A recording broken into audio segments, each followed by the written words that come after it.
अस्सलाम वालेकुम रहमतुल्लाहि बरकातुहू। आप मेरा चैनल देख रहे हैं जिसका नाम है शाहरुख खालिद। जहाँ रहे खुश रहें, आबाद रहें। 27 जनवरी को फैसलाबाद में एक नौजवान शख्स की लाश जो है उसके घर के पास कब्रिस्तान से मिलती है, और वो नौजवान इतना फेमस होता है जिसको मानी के नाम से पुकारा जाता है। लोग पहचान लेते हैं, यार ये तो मानी और मानी की लाश है। लाजमी बात है, फेमस होता है, मशहूर होता है, अच्छी उसकी रिपुटेशन होती है, तो लोग फ़ौरन जमा होना शुरू होते हैं, बल्कि एक हंगामा बर्पा हो जाता है कि मानी का कत्ल हो गया और उसकी लाश कब्रिस्तान में पड़ी है। पुलिस आ जाती है और पुलिस जो है फिर वो जो है वो तहकीकात शुरू करती है। लाजमी 15 पे कॉल होगी, लाश मिली है, पुलिस जो है वो तहकीकात का आगाज़ करती है। मानी जिसके मोहल्लेदार उसकी गवाही देते हैं, he is very good person. फलाई काम करने हो, किसी को काम हो, किसी को हेल्प की ज़रूरत हो, मानी आगे होता है। दोस्तों का दोस्त, फेमस पर्सन। और अक्सर वो पैसे जमा करता और दोस्तों के साथ जो है वो फैसलाबाद शहर से जो है वो घूमने के लिए जो है वो निकल जाया करता था। कभी 3 दिन, कभी 5-7 दिन जो है वो दोस्तों के साथ टाइम गुजार दिया करता था। इसके भी इसकी जो फैमिली थी, जिसमें इसकी 5 बहनें थीं और इसको मिला के 3 भाई थे, 4 बहनों की शादी हो गई थी। एक छोटी बहन थी और ये खुद भी घर में छोटा था भाइयों में। खिलाफ करते थे कि ये घर में पैसे कम देता है और अक्सर जो टाइम है वो दोस्तों में लगाता है। टिकटॉक में मानी का चैनल है और माशाल्लाह खूबसूरत लड़का है, नौजवान है और फॉलोवर्स भी हैं। उसकी वीडियो भी वायरल होती थी, जिससे वो मोहल्ले में अपने दोस्तों में मशहूर था, इस तरह वो टिकटॉक में भी मशहूर था। लेकिन 27 जनवरी को उसका कत्ल हो जाता है। पुलिस आती है, मानी के पुलिस आती है, लाजमी बात है, 15 पे कॉल हो जाती है। उसकी माँ से पूछती है तो उसकी माँ कहती है कि मानी जो है वो रात से घर नहीं आया। सुबह के टाइम मानी की कब्रिस्तान से लाश मिली और उसकी माँ कहती है कि मानी जो है वो तो घर ही नहीं आया।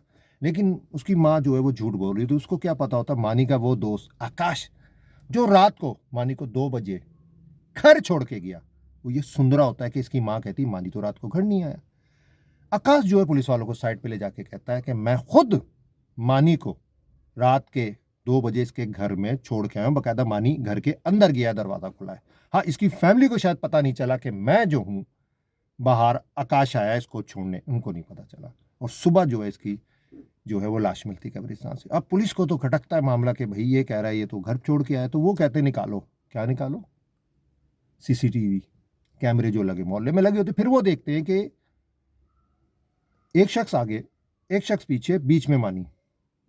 यानी कि मानी को मारने के बाद एक भाई बाइक चला रहा है, बीच में मानी को बैठाया, और जो है तीसरा शख्स जो उसका भाई है वो पीछे बैठा, बीच में मानी है, उसको ले जाके कब्रिस्तान में उसकी डेड बॉडी फेंक के ये ड्रामा किया।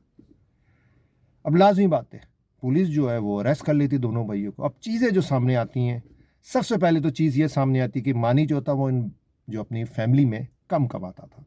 उसकी माँ अक्सर उसके दोस्तों को शिकायत करती थी कि मानी को बोलो ज़्यादा पैसे दिया करें। मानी बताता था कि मैं, आपको पता है मेरी फैमिली मुझे अक्सर घर पे खाना अगर मैं मांगूँ तो खाना भी नहीं देते, मारते अलग से हैं, और इस मेरे कपड़े वगैरह इस्त्री नहीं करना, और अक्सर ये होता है मुझे मार के घर से भी निकाल दें। और ये मोहल्लेदारों को पता था, लेकिन उनको ये नहीं पता था कि एक दिन ये होगा कि इसका कत्ल कर दिया जाएगा।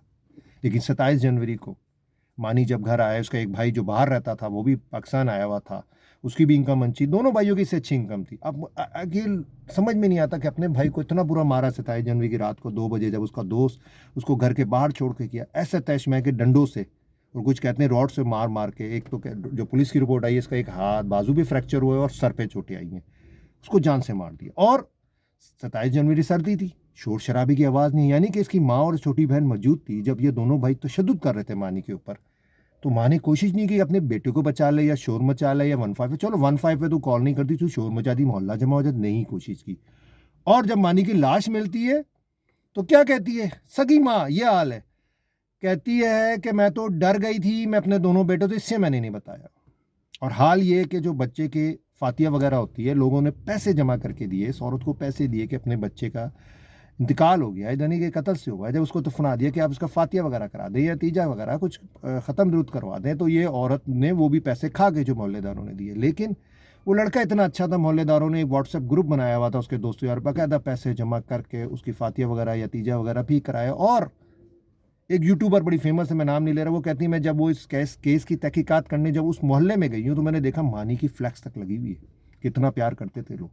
अब समझ में नहीं आती बात, सोच कभी परेशान हो जाती है। अगर उस बच्चे के पास पैसा नहीं था और क्या उसको मार दिया जाएगा? क्या माँ की जो है रिस्पेक्ट उस बच्चे के लिए कम होगी? अगर 2 बेटे ज़्यादा कमाते हैं और वो बच्चा कम कमाता था, तो माँ की रिस्पेक्ट उसके लिए ख़त्म हो जाएगी?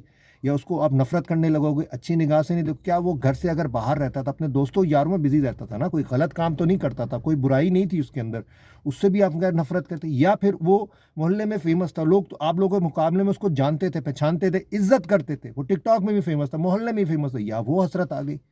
या ऐसा क्या किया माँ ने कि 2 सगे भाइयों ने अपने भाई को तशद्दुद करके कत्ल कर दिया और कब्रिस्तान में उसकी लाश फेंक दी और ड्रामा रचाया कि उसको किसी और ने मार दिया होगा? कमेंट में ज़रूर बताइएगा कि ये क्या है? अगर वो पैसे कम कमाता था, तो क्या माँ, सगी माँ और भाई सगे ये काम करेंगे?